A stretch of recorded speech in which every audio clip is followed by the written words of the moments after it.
Right, guys, E3, the E3 convention is finally over, and I know what you're thinking, Felix, stop making these E3 videos, and I'm just going to say to that, someone has to express themselves, because I'm pretty excited.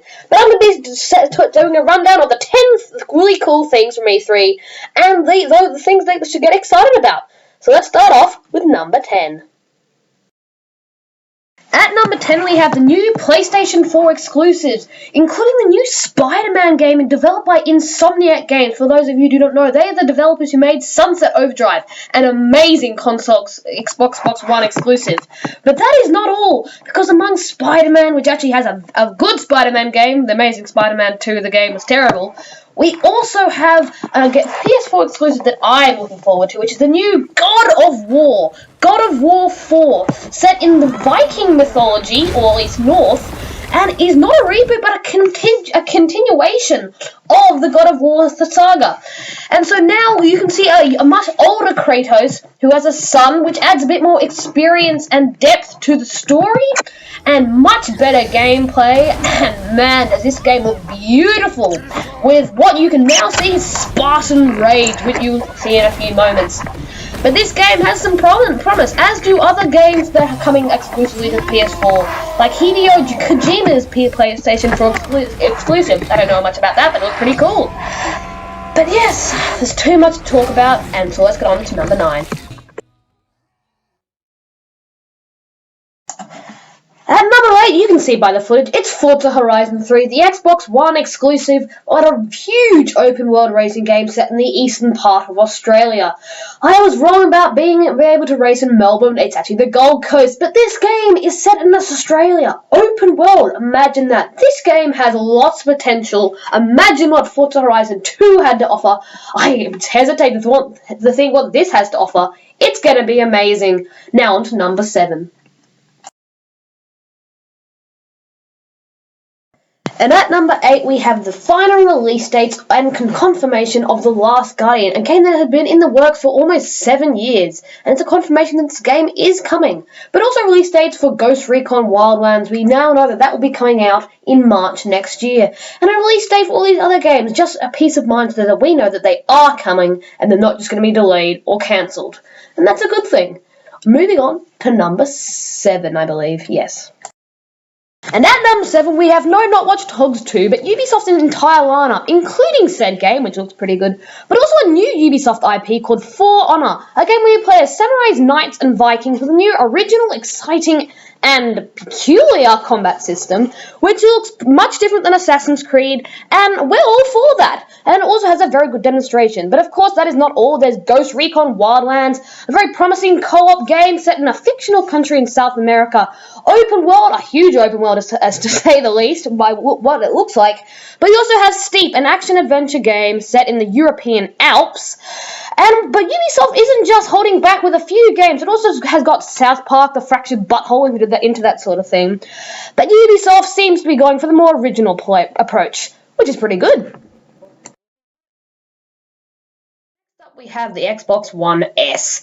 I know, I've already talked about this, but come on, it's what the Xbox One should have been, and frankly, I'm all for that. With 4K TV, the ability to stream Netflix much easier, but also the controller has upgraded with increased range with Bluetooth and grip, and you can customize your controller. This Xbox One S is cheaper, smaller, and more powerful. This is going to give the PS4 a run for its money, but let's see how the PS4 Neo holds up to that, won't we?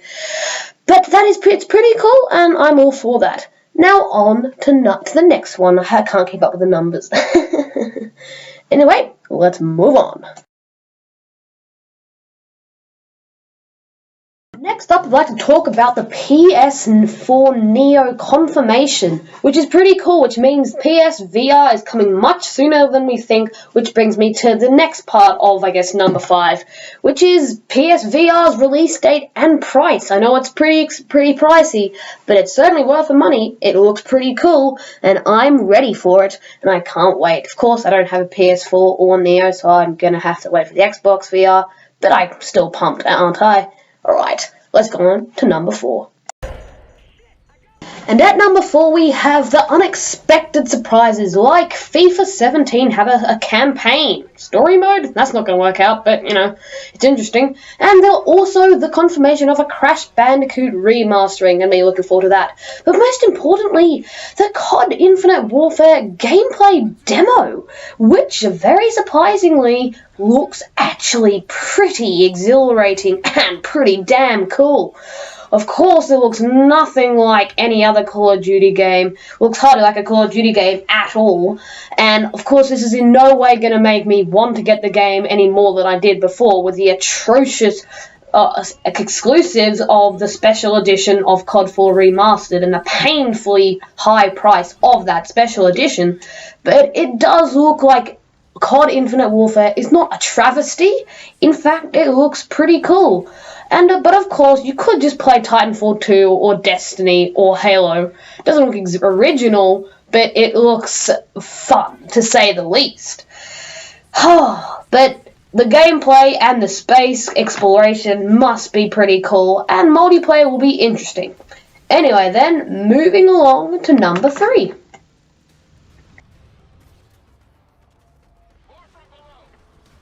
And at number 3, we have, oh screw this, who am I kidding? This game looks absolutely amazing, has all the chaos and destruction of Battlefield Bad Company 2, looks absolutely batshit crazy as hell. Just watch this.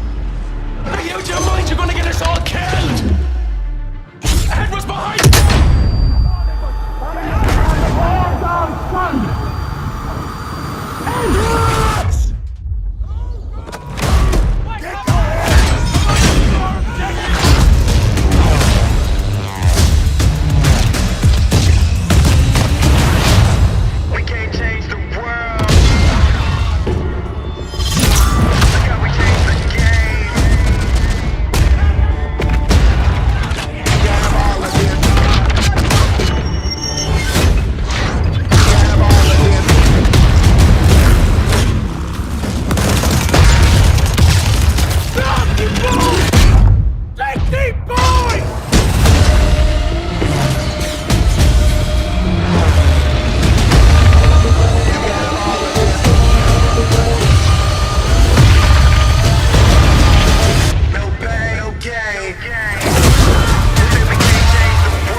On to number 2.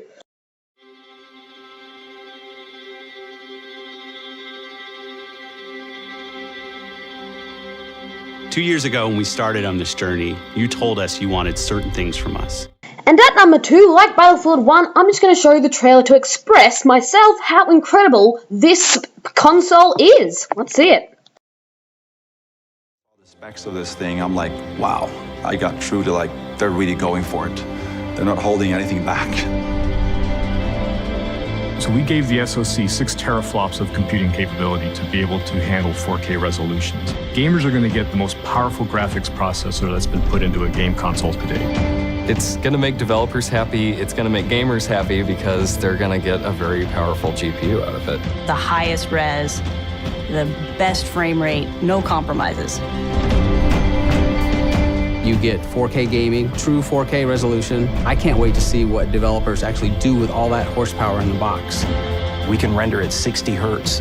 We can render fully uncompressed pixels, even more real, more vibrant. It's amazing. And what we're able to do now is bring that to the console player. My job as a game maker is about immersion. It's about to put you into an experience and let you live that experience. The richer and more accurate those visuals are, the more immersive it is. And if we can get a lot more performance, and I mean a lot more, like with this, we get to much greater and better game experiences as a result. We're moving Fallout 4 to VR, and to have a console that can support that at the resolution and speed that we really want, I think it's going to be magical. This console is 100% for you guys. We read the articles, we read the reviews. It's the We Heard You console. So that doesn't mean that we are leaving the original Xbox One behind. Every single thing that we've done for Xbox One will continue to work. We add to the capabilities of the Xbox One and the Xbox One family without forcing gamers to abandon all the games in the community that they love so much. These two systems are part of the same family. The games will work on both. The accessories work on both. Well, the box we're building is incredible. It's going to have 8 CPU cores, over 320 gigabytes per second of memory bandwidth, 6 teraflops of GPU power. It's a monster.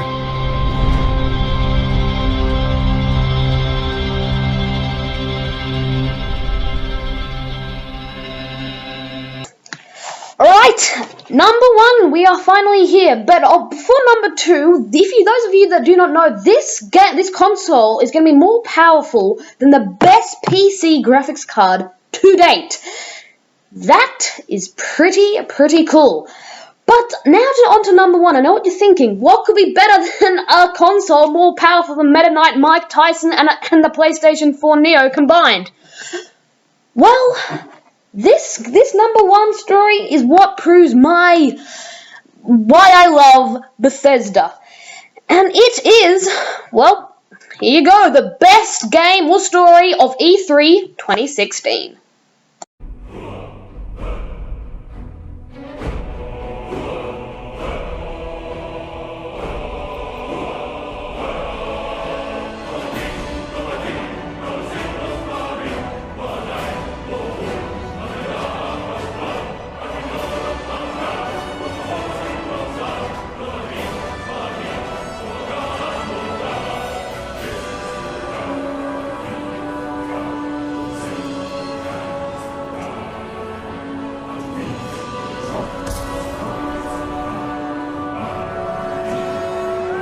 Alright then, for those of you who are going, Felix, this game is terrible, it was made like last century. No, it wasn't. It was made in 2000 and whatever you call it.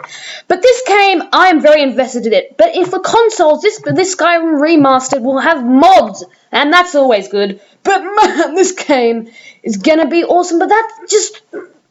Man, this game, I've been invested in the Elder Scrolls series for so long, and it is so great to get this remastered. It's one of the best games ever made, and frankly, I'm all for that, which is why Bethesda's Skyrim Remastered takes the best spot at my top 10 for the best stories of E3 2016.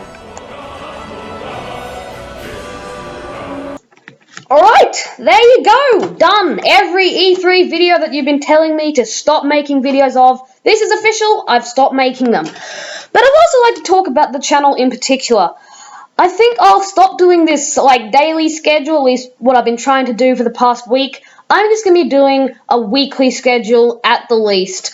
I've been trying to do a lot of movie reviews, but some personal events have happened and I've had to refrain from doing so, which is why a bonus round I'm going to give you 2 reviews for Teenage Mutant Ninja Turtles 2 and the new Warcraft movie. So we'll start off with Warcraft since this is a video game video. I think Warcraft has a very hard job seeing as it's trying to recreate J.R. Tolkien's sort of Lord of the Rings genre, and it's pretty well for what it does in one movie. Although the pacing is so terrible, it does a good job, and I think it's getting slammed by critics a little too much. It's worth seeing if you're a Warcraft fan, but not if you just like seeing movies. But, on the other hand, we have Teenage Mutant Ninja Turtles 2, which I think is actually really fun. It's a fun movie, although a terrible Teenage Mutant Ninja Turtles movie. It doesn't do any fan justice or service, but at its core, it's a fun comedy. And it's only PG, although it does have a lot of sexist comments and scenes, and so if you're not into that, do not go and see this movie. It should not be encouraged. I know you did not expect me to do 2 movie reviews in this video, but I had to get that out there. So I hope you enjoyed this series on the E3 2016. I'll be sure to make more videos. My birthday's coming up, so hopefully I'll get a new audio and a better camera. And I'm hoping to hopefully do some vlogs and some rants on people like Donald Trump and Jacob Sartorius. So keep your eyes peeled for that. Anyway, see you all later, and take care. Mr. Trump, you're not a nice person. That's true. But actually, I am. I think I am a nice person. Rosie O'Donnell's disgusting. I mean, both inside and out. You take a look at her, she's a slob. She talks like a truck driver. We're all a little chubby, but Rosie's just worse than most of us. But it's not the chubbiness. Rosie is a very unattractive person, both inside and out. If I were running The View, I'd fire Rosie. I mean, I'd look her right in that fat, ugly face of hers. I'd say, Rosie, you're fired. I mean, I'm actually a nice person.